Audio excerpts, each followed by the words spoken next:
इस बीच भारत और यूके के बीच फ्री ट्रेड एग्रीमेंट के बाद टाटा मोटर्स अपने कमर्शियल व्हीकल डिवीजन को अलग करने जा रही है। कंपनी के अधिकतर शेयर होल्डर्स ने कमर्शियल व्हीकल डिवीजन को अलग करने के पक्ष में वोट किया है। इस खबर के बाद बुधवार को शेयर बाजार में टाटा मोटर्स के शेयरों में जबरदस्त उछाल दर्ज किया गया।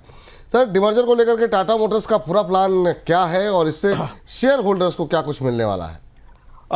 संयोग था ये कि इंडिया यूके एफटीए के दिन ही टाटा मोटर्स के डिमर्जर का फैसला किया गया इसमें, और ये बड़ा फैसला था। शेयर बाजार में तमाम आशंकाओं के बीच में हमने देखा कि टाटा मोटर्स के शेयर में अच्छी एक्टिविटी दिखाई दी और पहली बार भारत की इतनी बड़ी कंपनी अपने आप को बदलने जा रही है और डिमर्जर का प्लान खासा महत्वपूर्ण है निवेशकों की दृष्टि से। तो इसे हम थोड़ा विस्तार से समझने की कोशिश करते हैं।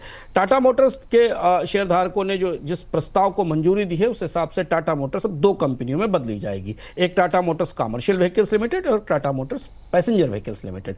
एक कंपनी जो कमर्शियल वाहन, बस, ट्रक आदि के कारोबार को देखेगी और दूसरी कंपनी जो कि इलेक्ट्रिक वाहन, ईवी और इसके साथ जगुआर लैंड रोवर का जो भागीदारी है, जो जॉइंट वेंचर है उसके वाहनों को भी देखेगी। तो यानी टाटा ने रणनीतिक तौर पर कमर्शियल व्हीकल्स को और पैसेंजर व्हीकल्स को अलग अलग कर दिया है। वैसे भी कंपनी के मौजूदा प्रबंधन में दोनों वर्टिकल्स अलग अलग हैं, दोनों हिस्से अलग अलग हैं, अलग अलग प्रबंधन के तौर पर देखे जाते हैं। दूसरा ये कि टाटा मोटर्स के शेयर धारकों को दोनों नई कंपनियों में एक एक शेयर मिलेगा और इस तरह से टाटा मोटर्स की वैल्यू अनलॉक होना शुरू होगी, जो कि एक अच्छी खबर है निवेशकों के लिए।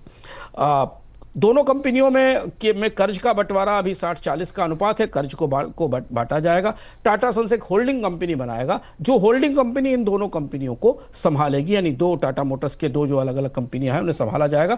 माना जा रहा है विपुल जी कि इसकी एनसीएलटी की मंजूरी के बाद 2025 के मध्य तक या अंतिम तिमाही तक ये प्रक्रिया पूरी हो जाएगी।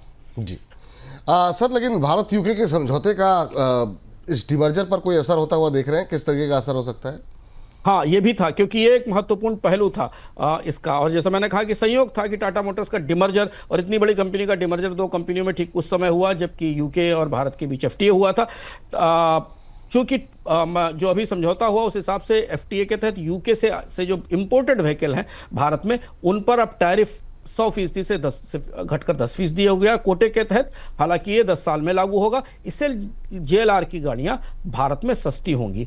अब टाटा मोटर्स पैसेंजर व्हीकल एक अलग कंपनी है जो केवल यात्री कारों को देखेगी और इस दृष्टि से अब लग्जरी कार बाजार में टाटा मोटर्स अपनी गतिविधियों को और प्रभावी ढंग से संचालित कर सकता है और जेएलआर के साथ और बेहतर तालमेल बना सकता है, क्योंकि जेएलआर के वाहनों को, जेएलआर के महंगे वाहन हैं, लग्जरी वाहन हैं, उन्हें भारतीय बाजार में लाना मुश्किल था, क्योंकि 100% ड्यूटी लगती थी। अब इसके बाद टाटा मोटर्स का पैसेंजर व्हीकल सेगमेंट लग्जरी कारों के बाजार में जेएलआर की वाहनों को भारतीय बाजार में आक्रामक रूप से लॉन्च कर सकता है। तो ये आज की तमाम शोर शराबे के बीच ये अच्छी खबर थी टाटा मोटर्स में डिमर्जर की। और बाजार में आज विपुल जी स्टॉक्स में भी हमें करीब 4%-5% का मूवमेंट दिखाई दिया शायद। जी बिल्कुल, शानदार मूव देखने को मिला सर। एक समय 5% से ज़्यादा की तेजी जो है हम देख रहे थे टाटा मोटर्स के शेयर में। बाद में बाजार की गिरावट पे हमने थोड़ा सा नीचे आते हुए देखा, लेकिन फिर भी 3.5% के आसपास की मजबूती यहाँ पर बनी हुई थी।